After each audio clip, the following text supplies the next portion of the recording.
SHO स्तर को अनुमति देने के लिए जैसे सरकार विचार रखती है कि नहीं रखती। दूसरा, जो माननीय मंत्रियों के बोलिए एस्कॉर्ट के अंदर जो पुलिस थाने के अंदर जो छोटी छोटी गाड़ियां होती है और कई बार वो गाड़ियां पलट जाती है, क्या एस्कॉर्ट के लिए भी कोई ठीक ढंग के पुलिस थानों में कोई बोलना चाहिए अच्छी गाड़ियां देने का सरकार प्रस्ताव रखती है कि नहीं रखती? आपका प्रश्न केवल सुविधाओं से संबंधित है। माननीय मंत्री जी फिर भी देना चाहो तो बोलो आप। माननीय अध्यक्ष जी, साइबर के संबंध में सदन को पूर्व में भी अवगत कराया जा चुका है, माननीय सदस्य भी उपस्थित थे, लेकिन फिर भी राजस्थान की सरकार ने साइबर अपराध को रोकने के लिए जो प्रयास किए हैं, भारत सरकार के सहयोग से 1930 एक हेल्पलाइन जारी की है। यदि साइबर अपराध होता है तो तुरंत व्यक्ति 1930 पर शिकायत दर्ज करता है, हमारे संबंधित रेंज आईजी उसकी लोकेशन ट्रेस करके त्वरित कार्रवाई करने के लिए स्थानीय पुलिस को रवाना करके उन अपराधियों के खिलाफ ठोस कार्रवाई करते हैं। क्या पूछें? क्योंकि पुलिस मैस भत्ते में आज सदन के नेता भी मौजूद हैं, हर बार जब डिमांड होती है तो क्योंकि जैसे महंगाई बढ़ती है तो हर बार इसमें बढ़ोतरी होती है, लेकिन पिछली बार ऐसा रहा कि गृह की जिस दिन डिमांड थी उस दिन इसमें कोई बढ़ोतरी नहीं की गई। बड़ी डिमांड है, अब तो आपके एमएलए कर रहे हैं, इस पे विचार करें। दूसरा, माननीय अध्यक्ष महोदय, खंडितों में जो जवाब दिया है कि पुलिस कर्मियों को साप्ताहिक अवकाश देने का वर्तमान में कोई प्रस्ताव विचाराधीन नहीं है। माननीय अध्यक्ष महोदय, मैं आपको ये अवगत कराना चाहूँगा, तत्कालीन डीजीपी उमेश मिश्रा जी थे, हमारी सरकार थी, उस समय अजमेर के गेगल पुलिस थाने में इसको पायलट प्रोजेक्ट के रूप में जारी किया था कि पुलिस कर्मियों को सप्ताह में एक दिन जो है छुट्टी मिलनी चाहिए, और उसके बाद डीजी के निर्देश थे कि 14 जनवरी से पूरे राजस्थान के अंदर ये छुट्टी लागू होगी, और आप कह रहे हो कि छुट्टी लागू नहीं होगी, तो इसका आप जवाब दें माननीय मंत्री जी। पूछ लेते हैं, जवाब माननीय मंत्री जी। माननीय अध्यक्ष जी, मैंने जो उत्तर दिया है कि साप्ताहिक अवकाश का प्रावधान नहीं है, लेकिन हम पुलिस कर्मियों को जो अवकाश देते हैं वर्ष में, अन्य सेवाओं के कर्मचारियों को 15 दिवस देने का है आकस्मिक अवकाश, और हम पुलिस कर्मियों को वर्ष में 25 दिवस का अवकाश स्वीकृत करते हैं। जो पूर्व डीजीपी साहब ने जो गेगल थाने के लिए आदेश दिया था, वो पायलट प्रोजेक्ट के रूप में एक थाने के लिए पूरे राजस्थान में एक प्रैक्टिकल करने के लिए दिया था, और वो आदेश भी उस थाने विशेष के लिए है। मैं सदन को ये कह सकता हूँ कि हम अन्य राज्य कर्मियों के अलावा राजस्थान पुलिस के कर्मियों को ज़्यादा प्रतिवर्ष अवकाश स्वीकृत करते हैं। अगला प्रश्न श्री संजीव कुमार। हो गया? वो एक थाने के लिए दिया था, हो गया प्रोजेक्ट था, और वो पायलट प्रोजेक्ट कामयाब रहा था।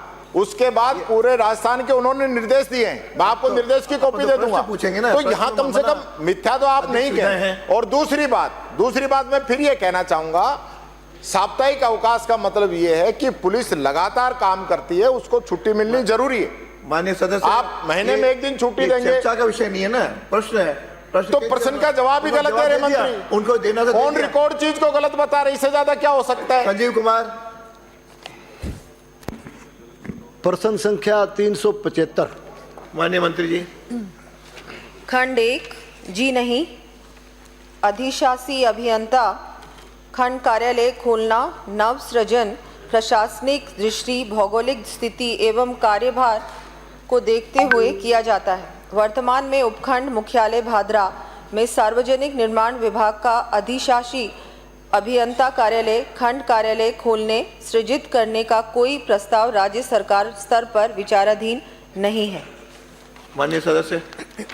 माननीय अध्यक्ष महोदय, मैं आपके माध्यम से माननीय मंत्री महोदय से पूछना चाहूँगा कि वर्तमान में सरकार द्वारा पीडब्ल्यूडी का खंड कार्यालय खोले जाने के क्या मानदंड निर्धारित है, और क्या उपखंड मुख्यालय भादरा अधिशासी अभियंता कार्यालय खोले जाने के निर्धारित मानदंडों को पूरा करता है? यदि हाँ, तो भादरा में पीडब्ल्यूडी का खंड कार्यालय कब तक खोल दिया जाएगा? माननीय मंत्री जी। माननीय अध्यक्ष महोदय, मैं आपके माध्यम से माननीय सदस्य को बताना चाहूँगी, अधिशासी अभियंता खंड कार्यालय खोलना नव सृजन प्रशासनिक दृष्टि भौगोलिक स्थिति एवं कार्यभार को देखते हुए किया जाता है। वित्त विभाग द्वारा पत्र दिनांक 16/5/2007 के अनुसार नवीन खंड कार्यालय खोलने हेतु नवीन कार्य एवं मरम्मत कार्यों के कुल कार्यभार न्यूनतम राशि रुपए 11 करोड़ निर्धारित किया गया था, जिसको प्रतिवर्ष 1 करोड़ बढ़ाकर वर्ष 2011-12 में 15 करोड़ तक बढ़ाया जाना निर्धारित किया गया था। परिशिष्ट 1 उक्त पत्र में वर्णित कार्यभार राशि लगभग 15 वर्ष पूर्व निर्धारित की गई थी, जिसका पुनर्निरीक्षण नहीं होने के कारण वर्तमान परिप्रेक्ष्य में उक्त सीमा के आधार पर नवीन खंड कार्यालय खोला जाना उचित प्रतीत नहीं होता है।